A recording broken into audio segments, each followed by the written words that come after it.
বন্ধুরা, আবার একটি নতুন ভিডিও নিয়ে আসলাম আপনাদের মাঝে। তো চলেন কথা না বাড়িয়ে মূল ভিডিওতে যাওয়া যাক। এই চারটি কাজ কখনোই করবেন না। কখনোই রাগের মাথায় জব ছেড়ে দিবেন না, তাতে আলটিমেট ক্ষতি আপনারই হবে।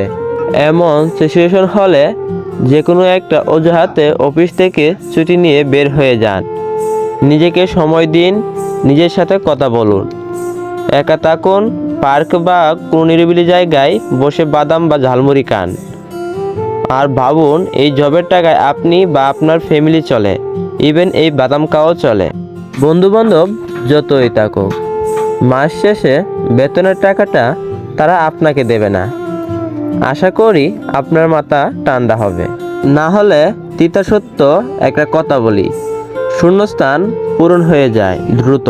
কারণ বাদ চিটালে কাকের অভাব নেই এই শহরে। অফিসে বসে অফিসের বদনাম করবেন না, সমালোচনা করবেন না। ভালো না লাগলে জব খুঁজে বর্তমান জব ছেড়ে দিন। মাস গেলে এই অফিসেই কিন্তু আপনাকে বেতন দেয়, তাই নৈতিকভাবে এই কাজগুলি আপনি করতে পারেন না। কখনো মালিকের ইগো হার্ড হয় এমন কিছু করবেন না বা বলবেন না। যত বড় পোস্টেই আপনার হোক না কেন, দিনান্তে আপনি কিন্তু কর্মচারী বা কর্মকর্তা, মালিক কিন্তু মালিকই। তা সে চায়ের দোকানের হোক কিংবা কোম্পানির। তখন কিন্তু কোনো HR পলিসি বা শ্রম আইন মালিক মানবে না, মানতে সে বাধ্য নয়। ভিডিওটি যদি ভালো লাগে অবশ্যই একটি লাইক করবেন। আপনাদের একটি লাইক আমাদের পরবর্তী ভিডিও বানাতে উৎসাহ যোগায়।